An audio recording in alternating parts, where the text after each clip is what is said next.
യുവവാണി.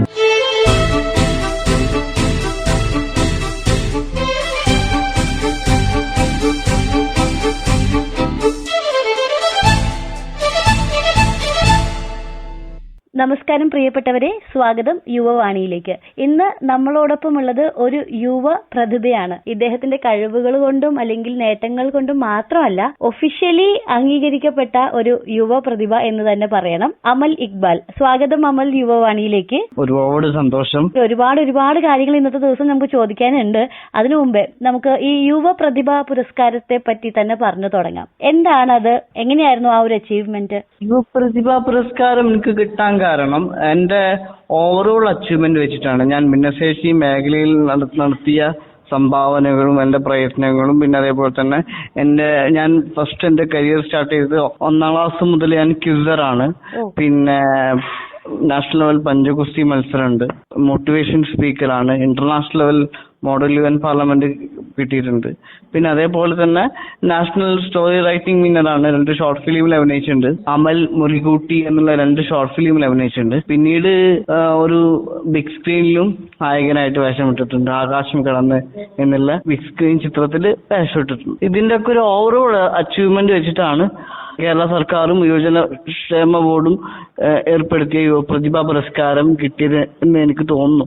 അതിൽ ഏറ്റവും സന്തോഷകരമായിട്ടുള്ള ഒരു കാര്യം എന്ന് വെച്ചാൽ ആ അവാർഡ് പങ്കിട്ടത് കല്യാണി പ്രദർശൻ മാമുമായിട്ടായിരുന്നു. കല്യാണി മാം അന്ന് യൂത്ത് ഐക്കണായിരുന്നു, ഞാൻ യുവ പ്രതിഭയും. അപ്പൊ ഏറ്റവും സന്തോഷമുള്ള ഒരു നിമിഷമാണ്. വളരെ സന്തോഷം. ഇപ്പൊ നമുക്ക് ഞാൻ അമലിനെ വിളിക്കാൻ ഉദ്ദേശിക്കുന്നത് അല്ലെങ്കിൽ അഭിസംബോധന ചെയ്യാൻ ഉദ്ദേശിക്കുന്നത് ഒരു മിറാക്കിൾ ചൈൽഡ് എന്നുള്ള രീതിയിലാണ്. കാരണം അമലിനെ കുറിച്ചിട്ടുള്ള ആർട്ടിക്കിളൊക്കെ വായിക്കുമ്പോൾ വളരെ ബുദ്ധിമുട്ടുള്ള, അതായത് നടക്കാനും ഇരിക്കാനും ഒക്കെ വളരെ ബുദ്ധിമുട്ടിയിരുന്ന, എല്ലാ തരത്തിലും തടസ്സങ്ങൾ നേരിട്ടിരുന്ന ഒരു പ്രായത്തിൽ നിന്ന്, ഒരു ബാല്യത്തിൽ നിന്നാണ് അമൽ ഇന്ന് എത്തിയിരിക്കുന്ന ഈ ഒരു നിലയിലേക്ക് എത്തിയിരിക്കുന്നത്.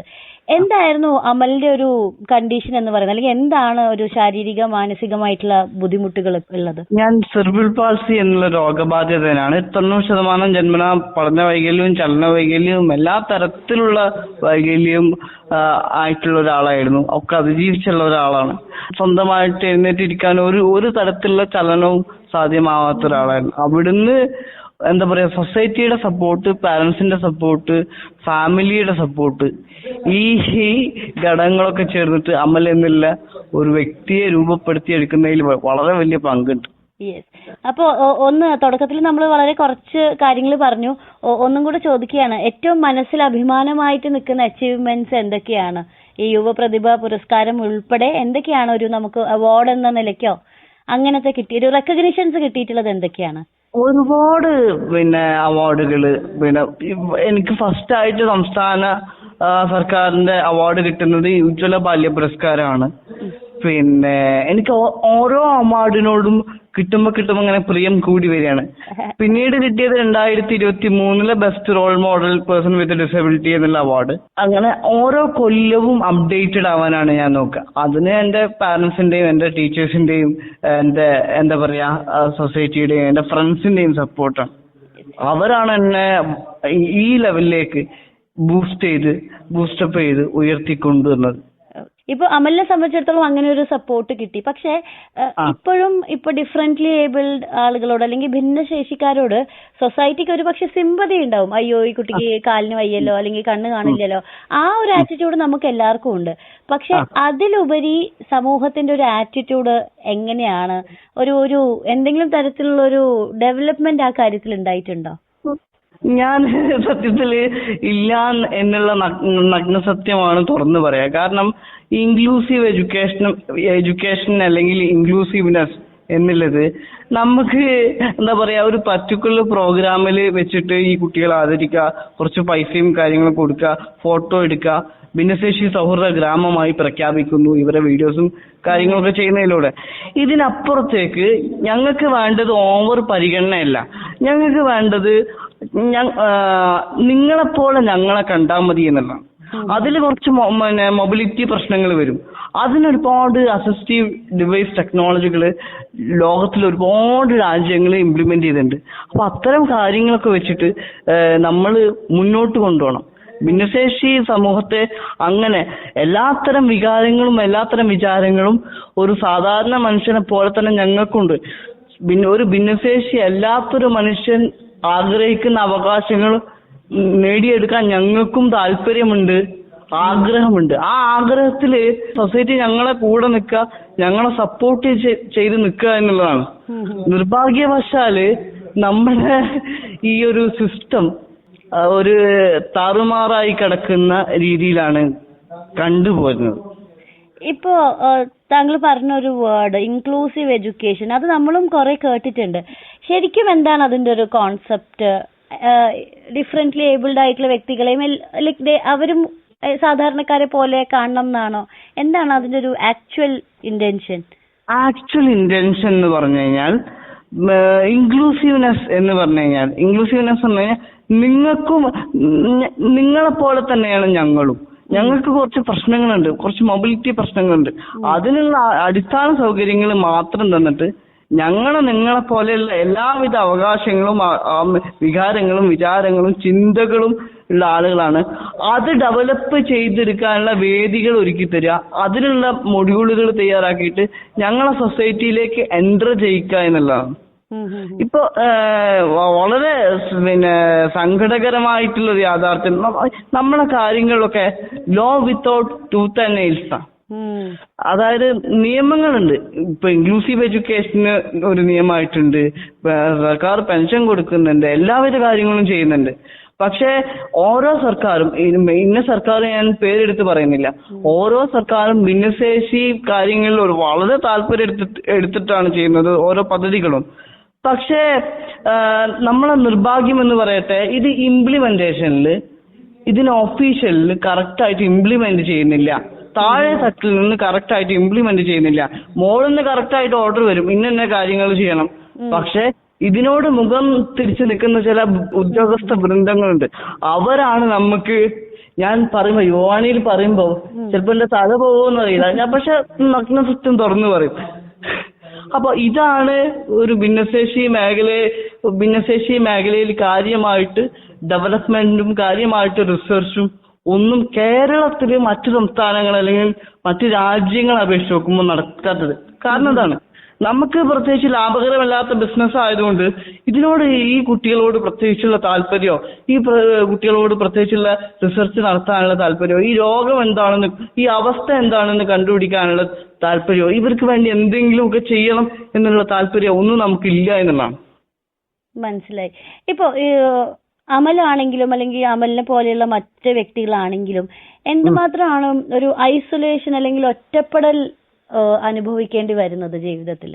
അതായത് ഞാൻ പറഞ്ഞല്ലോ, മാം എന്റെ പ്രൊഫൈൽ വായിച്ചു കാണും, ഒരുപാട് നാറ്റങ്ങൾ ഞാൻ അങ്ങോട്ട് പറഞ്ഞു. ഇത്രയൊക്കെ പ്രൊഫൈലുകൾ ഉയർന്നു നിൽക്കുമ്പോഴും ഞാനിപ്പോഴും ഒരുപാട് സങ്കടങ്ങളുള്ള ആളാണ്. മാക്സിമം നേട്ടങ്ങൾ, ഇനിയും നേട്ടങ്ങൾ കൊയ്യാൻ ഇരിക്കുകയാണ്. ഒരുപാട് ആൾക്കാരെ സപ്പോർട്ട് അതിനുണ്ട്. പക്ഷെ നമ്മളെ സൊസൈറ്റി ഇപ്പോഴും വളർന്നിട്ടില്ല എന്നുള്ളതാണ്. നമ്മളെ സൊസൈറ്റി ഭിന്നശേഷിക്കാരുള്ള സമീപനത്തിൽ കാര്യമായിട്ടുള്ള മാറ്റങ്ങളൊന്നും വന്നിട്ടില്ല എന്നുള്ള. അതിന്റെ ഉദാഹരണമാണ് ഫസ്റ്റ് ആക്സസിബിലിറ്റി. ഇന്നും ഭിന്നശേഷി സൗഹൃദ ഗ്രാമം എന്ന് നമ്മളോട് അല്ലെങ്കിൽ സംസ്ഥാനം എന്ന് പറയുമ്പോഴും കൃത്യമായിട്ട് റാമ്പുകളുള്ള ഒരു സ്കൂളും ഇന്നില്ല എന്നുള്ള. കൃത്യമായിട്ട് ഒരു ഇൻഫ്രാസ്ട്രക്ചർ സൗകര്യമുള്ള സ്കൂളും ഇന്നില്ല എന്നുള്ളതാണ്. അതാണ് ശരിക്കും ഭിന്നശേഷി സൗഹൃദ സംസ്ഥാനങ്ങളായിട്ട് നമ്മൾ ആദ്യം തയ്യാറാക്കേണ്ടത്. ഇൻഫ്രാസ്ട്രക്ചർ റെഡിയാക്കുക, അവിടേക്ക് കുട്ടിക്ക് വരാനുള്ള അറ്റ്മോസ്ഫിയർ ക്ലാരിറ്റി ചെയ്യാനുള്ളതാണ്. അറ്റ്മോസ്ഫിയർ ക്ലിയറൻസ് നടത്തുക. അതായത് വെറും ഒരു ഉപകരണമോ അല്ലെങ്കിൽ വെറും ഒരു ഇൻഫ്രാസ്ട്രക്ചറോ കൃത്യമായിട്ട് നടപ്പിലാക്കലല്ല, ആ കുട്ടിക്ക് അങ്ങോട്ട് വരാൻ തോന്നണം. ഇപ്പൊ ഞാൻ പഠിച്ച പുളിക്കൽ സ്കൂൾ ആയിക്കോട്ടെ, അല്ലെങ്കിൽ JDT ആയിക്കോട്ടെ, ഫറൂഖ് കോളേജ് ആയിക്കോട്ടെ, ഇവിടൊക്കെ ഫസ്റ്റ് ഞങ്ങൾ നോട്ടീസ് ചെയ്തത് ഞങ്ങളെ സ്വീകരിക്കാൻ അവര് റെഡിയാണ്. അത് ഞങ്ങൾക്ക് തോന്നി. അവിടെ ചെന്നപ്പോ ഏറ്റവും കൂടുതൽ ഭിന്നശേഷിക്കാർ പഠിക്കുന്ന ഒരു സ്ഥാപനമാണ്. പക്ഷെ ഞങ്ങൾ അവിടെ ചെന്നപ്പോ റാമ്പിന്റെ അളവ് കറക്റ്റ് അല്ല. ഇത് ഞങ്ങൾ നേരെ എന്ത് ചെയ്തു, പ്രിൻസിപ്പാളോട് റിപ്പോർട്ട് ചെയ്തു. പ്രിൻസിപ്പാൾ വളരെ കാര്യക്ഷമമായിട്ട് ആ കാര്യത്തിൽ ഇടപെട്ടു. അങ്ങനെ ഓരോ കാര്യത്തിനും സ്പോട്ടിൽ കറക്ഷൻസ് കൊണ്ടുവന്നു. ഈ ഒരു മെന്റാലിറ്റിയാണ് നമ്മുടെ കാര്യത്തിൽ ഒരു ഓവറോൾ ഡെവലപ്മെന്റിന് വേണ്ടി ചെയ്യേണ്ടത് എന്നാണ് എന്റെ അഭിപ്രായം. അമലിന്റെ ഒരു അഭിപ്രായം പറഞ്ഞു, അതല്ലെങ്കിൽ അതായത് സ്കൂളിലാണെങ്കിലും കോളേജിലാണെങ്കിലും സമൂഹത്തിലാണെങ്കിലും ഒരു നിങ്ങളെ സ്വീകരിക്കാനുള്ള അല്ലെങ്കിൽ ഒരു പോസിറ്റീവ് എനർജി നിങ്ങൾക്ക് തോന്നണം എന്നുള്ള കാര്യം. എന്തുമാത്രമാണ് ഒരു പോസിറ്റീവ് ആറ്റിറ്റ്യൂഡ്? ഇപ്പൊ നമുക്കറിയാം പുറമേ നിന്ന് നോക്കുമ്പോൾ എല്ലാം തികഞ്ഞ ആളുകളാണെങ്കിൽ പോലും, ഇപ്പൊ ചെറുപ്പക്കാരാണെങ്കിൽ പോലും മാനസികമായിട്ടുള്ള ഒരു എനർജി അതല്ലെങ്കിൽ ഒരു പോസിറ്റിവിറ്റി എന്നൊക്കെ പറയുന്നത് വളരെ കുറഞ്ഞു വരികയാണ് എന്ന് നമുക്ക് പല വാർത്തകൾ കാണുമ്പോഴും തോന്നും. നമുക്ക് നിസ്സാരം എന്ന് തോന്നുന്ന പല പ്രശ്നങ്ങൾക്കുമാണ് അവര് കടും കൈയും കാര്യങ്ങളൊക്കെ ചെയ്യുന്നത്. അമലിനെ സംബന്ധിച്ചിടത്തോളം നമുക്ക് സംസാരിക്കുമ്പോഴും അറിയാം, അതല്ലെങ്കിൽ ഇത്രയും നേട്ടങ്ങൾ കൊയ്തിരിക്കുന്നു എന്ന് പറയുമ്പോഴും അറിയാം, you are a very positive person. എന്തുമാത്രമാണ് ഈ ഒരു പോസിറ്റിവിറ്റി ഈ ഒരു യാത്രയിൽ സഹായിച്ചിട്ടുള്ളത്? പോസിറ്റിവിറ്റി ഞാൻ ഇങ്ങനെ വളരെ പ്ലസന്റ് ആയി നിൽക്കുമ്പോഴും ഞാൻ ഡൗൺ ആയി നിൽക്കുന്ന സമയത്ത് എന്നെ സപ്പോർട്ട് ചെയ്യാനുള്ള ഫാക്ടേഴ്സ്, അതായത് പാരന്റ്സ്, ടീച്ചേഴ്സ്, ഫ്രണ്ട്സ് എന്നുള്ളതാണ്. ഈ ഘടകങ്ങളൊക്കെ ചേർന്നിട്ടാണ് എന്റെ ഹാപ്പിനെസ് നിയന്ത്രിക്കുന്നത്. അപ്പൊ ഇതിനുള്ള ഒറ്റ പരിഹാരമേ ഉള്ളൂ, സോഷ്യൽ ഇന്റഗ്രേഷൻ കൂട്ടുക. സോഷ്യൽ ഇന്റഗ്രേഷൻ കുറയുമ്പോഴാണ് നമുക്ക് ആത്മഹത്യ പ്രേരണ എന്നുള്ള തോന്നലില്ല. ഈ സോഷ്യൽ ഇന്റഗ്രേഷനും സോഷ്യൽ ക്യാപിറ്റലും വളർത്തുക. എന്താ സോഷ്യൽ ക്യാപിറ്റൽ?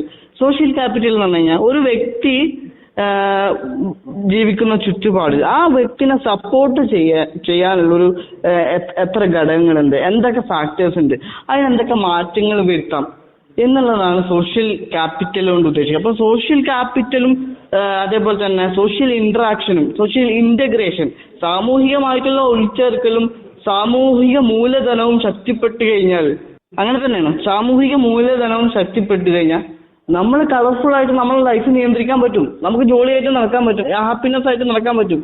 അപ്പോൾ ഞാൻ സോഷ്യോളജി വിദ്യാർത്ഥി ആയതുകൊണ്ട് എമിൽ കുർക്കിമിന്റെ ഒരു കോൺസെപ്റ്റാണ് സോഷ്യൽ ഇന്റഗ്രേഷൻ എന്നുള്ളത്. ആത്മഹത്യയുടെ പല രൂപങ്ങളുണ്ട്. അനോമിക് സൂയിസൈഡ് ഉണ്ട്, ആൾട്രോയിസ്റ്റിക് സൂയിസൈഡ് ഉണ്ട്, എൻഡോയിസ്റ്റിക് സൂയിസൈഡ് ഉണ്ട്, ഒക്കെ ഉണ്ട്.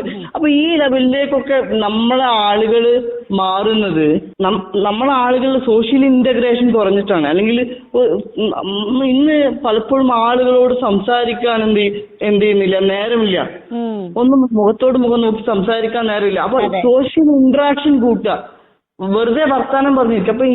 അപ്പൊ ഞാനിപ്പോ റിയൽ എന്റെ ലൈഫിന്റെ എക്സാമ്പിൾ എടുത്ത് പറയുകയാണെങ്കിൽ, ഞാനിപ്പോ സംസാരിക്കുമ്പോ പോലും എന്റെ ഉള്ളിൽ സ്ട്രെസ് ഉണ്ട്.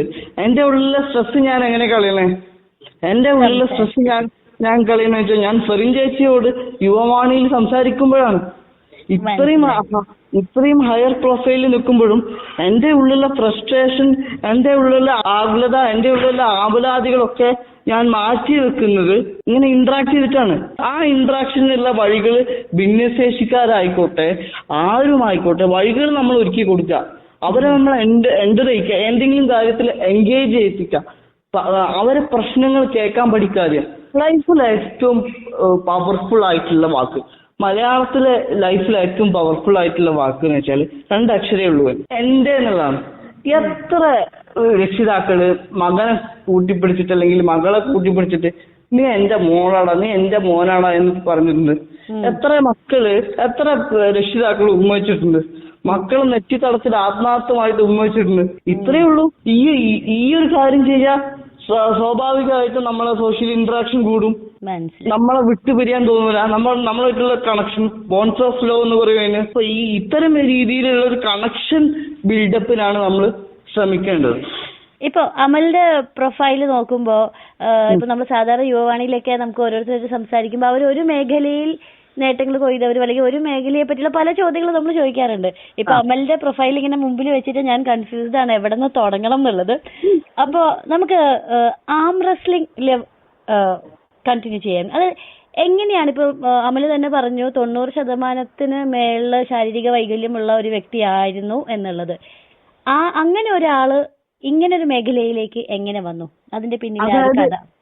ഞാൻ അക്കാഡമിക്സിൽ ഇങ്ങനെ അടിച്ചു കയറി നിൽക്കുമ്പോ ഇത്രയും ഒന്നും ചെയ്യാൻ പറ്റാത്ത അല്ലെങ്കിൽ ഒരു തരത്തിലുള്ള ചെലവിനും സാധ്യമാവാത്ത സമയത്ത് ഞാൻ അക്കാഡമിക്സിൽ വല്ലാണ്ട് അടിച്ചു കയറി. ക്യൂസിങ് എന്നുള്ള പാർട്ട് കേട്ടോ, ക്യൂസിങ്ങിൽ വല്ലാണ്ട് അടിച്ചു കയറിയപ്പോ പിന്നെ ഞാൻ പേപ്പർ പ്രസന്റേഷൻ അല്ലെങ്കിൽ ചാർട്ട് അവതരണം എന്നൊക്കെ ആയിട്ട് ഇങ്ങനെ അക്കാഡമിക്സിൽ ഇങ്ങനെ സെറ്റ് ഔട്ട് ചെയ്ത് വരുമ്പോൾ എനിക്ക് അക്കാഡമിക്സിൽ നല്ല അച്ചീവ്മെന്റ് ഉണ്ടായിട്ടുണ്ട്. പക്ഷെ ഞാൻ ഉപ്പയോട് ചോദിച്ചു എനിക്ക് പറ്റിയ സ്പോർട്സ് ഐറ്റംസ് ഉണ്ടോന്ന് വെച്ചു. കാരണം PT-ക്ക് കുട്ടികൾ കളിക്കാൻ പോയി കഴിഞ്ഞാൽ ഞാനും എന്റെ ഫ്രണ്ട് ആയിട്ടുള്ള നിവേദും മനുഷ്യതും, അത് ഞാൻ സെപ്പറേറ്റ് പറയാം, നിവേദും മനുഷ്യതും എന്നുള്ള രണ്ട് നിഴൽ പോലെ നിൽക്കുന്ന രണ്ട് കൂട്ടുകാരുണ്ട്. അവരെന്നെ തടിച്ചാക്കാതെ ഒരാൾ കളിക്കാൻ പോയിട്ട് തിരിച്ചു വന്നിട്ടാണ് മറ്റു മനുഷ്യത് കളിക്കാൻ പോവാ. അപ്പൊ ഇങ്ങനെ ഒരു ബോണ്ട് ക്രിയേഷൻ നിൽക്കുമ്പോഴും എനിക്ക് എന്നെ ഒറ്റപ്പെടുത്താതെയാണ് അവര് കളിക്കാൻ നോക്കുന്നത്. പക്ഷേ എന്റെ ഉള്ളില് എനിക്കെന്താ പുറത്തിറങ്ങി കളിച്ചു കഴിഞ്ഞാൽ എനിക്ക് പറ്റിയ സ്പോർട്സ് ഐറ്റംസ് ഉണ്ടോ, എനിക്കും ഇവരെ പോലെ ആവണം. അക്കാഡമിക്സ് മാത്രമല്ല ലൈഫ്, സ്പോർട്സിലും ഒരു ലൈഫ് ഉണ്ട് എന്ന് കണ്ടിട്ട് ഞാൻ ഉപ്പയോട് ചോദിച്ചു എനിക്ക് പറ്റിയ എന്തെങ്കിലും കളിയുണ്ടോ.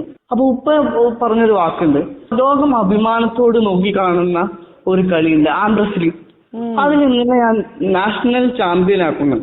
അപ്പൊ അന്ന് എന്റെ കണ്ടീഷൻ എന്ന് പറഞ്ഞു കഴിഞ്ഞാൽ ഞാൻ നേരത്തെ പറഞ്ഞ പോലെ ശരീരത്തിന്റെ ഒരു ചലനവും സാധ്യമാവാത്ത ഒരാള്, സ്വന്തമായിട്ടൊരു ബിസ്ക്കറ്റ് പോലും ചായയിൽ കുത്തിയിട്ട് വായിലേക്ക് എടുത്ത് വെക്കാൻ കഴിയാത്ത ഒരാള്. അപ്പൊ ആ ഒരു സമയത്ത് ഞാൻ ഇപ്പോഴോട് പറഞ്ഞു, ഈ മല്ലന്മാരെ കൊണ്ട് ഞാൻ എങ്ങനെ ജയിക്കും? നീ ജയിക്കും എന്നുള്ള കോൺഫിഡന്റ് എനിക്ക് തന്നിട്ട് ആ തീരുമാനത്തിൽ ഞാനും എന്റെ കുടുംബവും എന്റെ സൊസൈറ്റിയും എന്റെ ഫ്രണ്ട്സും എന്റെ അധ്യാപകരും ഉറച്ചു. പിന്നെ 3ാം ക്ലാസ് പഠിക്കുമ്പോഴാണ് എന്റെ സർജറി വരുന്നത്. സർജറിയും വിത്ത് ജിമ്മും കമ്പൈൻ ചെയ്തിട്ട് ഞങ്ങള് സെഷൻ സ്റ്റാർട്ട് ചെയ്തു.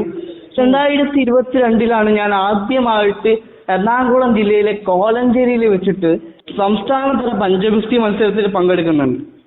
അന്നാണ് ആദ്യമായിട്ട് വലത് കൈയും ഇടത് കൈയിലും ഗോൾഡ് മെഡൽ അടിച്ചിട്ട് ഞാൻ തിരിച്ചു വരുമ്പോ പറഞ്ഞൊരു വാക്കുണ്ട്, മെഡൽ ഇങ്ങനെ കഴുത്തിൽ അണിയുമ്പോ ഞാൻ പറഞ്ഞൊരു വാക്കുണ്ട്, മൈ ഡ്രീം കം ട്രൂ, എന്റെ സ്വപ്നം സാക്ഷാത്കാരമായി എന്നുള്ള. അപ്പൊ തീരുമാനങ്ങൾ ഉറച്ചു നിൽക്കുക. നമ്മളെ റൂമി പണ്ട് പറഞ്ഞിട്ടുണ്ട്, നമ്മളെ തീരുമാനങ്ങള് ശക്തമാണെങ്കിൽ നമ്മളെ ലോകത്തിൽ ഒരു മാറ്റം കൊണ്ടുവരാൻ നമ്മൾ ശ്രമിക്കുകയാണെങ്കിൽ അതിന്റെ എഫേർട്ടിന്റെ പിന്നാലെ ഭ്രാന്തമായി അലയാൻ നമുക്ക് പറ്റണം എന്നുള്ളത്. അതിനുശേഷം 2022 തന്നെ നാഷണൽ പഞ്ചഗുസ്തി മത്സരത്തില് ഹൈദരാബാദ് ഗാച്ചിബോളി സ്റ്റേഡിയത്തിൽ വെച്ച് നടന്ന നാഷണൽ പഞ്ചഗുസ്തി മത്സരത്തില് പങ്കെടുത്തു. വീണ്ടും അന്തസ്സായിട്ട് 3 റൗണ്ട് മത്സരിച്ചിട്ട് തോറ്റു.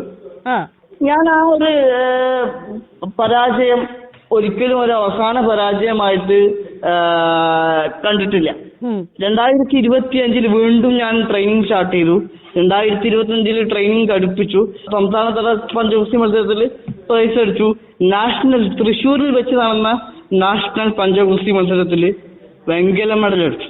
പിന്നെ ഇപ്രാവശ്യം ഗുജറാത്തിൽ വെച്ച് നടന്ന നാഷണൽ പഞ്ചഗുസ്തി മത്സരത്തിൽ ഗോൾഡ് അടിച്ചു. ഇനി എന്റെ അടുത്ത എയിം എന്ന് പറഞ്ഞു കഴിഞ്ഞാൽ ഒരു വേൾഡ് ചാമ്പ്യൻഷിപ്പിൽ ഏതെങ്കിലും ഒരു മെഡൽ ഗോൾഡ് നേടണം എന്നാണ് എന്റെ സ്വപ്നം, എന്റെ ആഗ്രഹം. പക്ഷെ ഏതെങ്കിലും ഒരു മെഡൽ കിട്ടിക്കഴിഞ്ഞാൽ ഞാൻ ഹാപ്പിയാണ്. വലിയ വലിയ സ്വപ്നങ്ങളാണ് ഒരു ഫ്യൂവൽ അല്ലേ? ഏറ്റവും വലിയ സന്തോഷം എന്ന് വെച്ചാൽ അത് ഡൽഹിയിലാണ് വെച്ച് നടക്കുന്നത്. അപ്പൊ അടുത്ത ഇന്റർവ്യൂവിൽ നിങ്ങൾ എന്നെ ഇൻവൈറ്റ് ചെയ്യുമ്പോ 2026 ഇന്റർനാഷണൽ പഞ്ചഗുസ്തി മത്സരത്തിൽ ഏതെങ്കിലും ഒരു മെഡൽ, ഡൽഹിയിൽ വെച്ച് നടക്കുന്ന ഇന്റർനാഷണൽ പഞ്ചഗുസ്തി മത്സരത്തിൽ ഏതെങ്കിലും ഒരു മെഡൽ കരസ്ഥമാക്കിയിട്ടുള്ള അമലായിരിക്കും.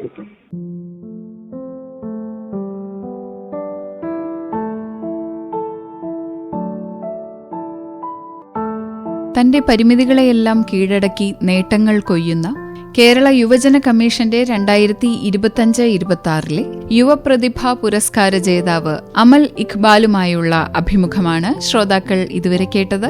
ഒപ്പമുണ്ടായിരുന്നത് ഫെറിൻ. ഈ പരിപാടിയുടെ തുടർഭാഗമുണ്ട്, അത് അടുത്ത യുവവാണിയിൽ.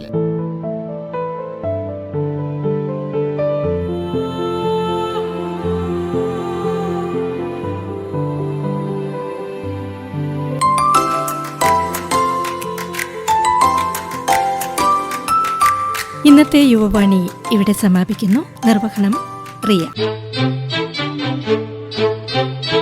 യുവവാണി സമാപിക്കുന്നു.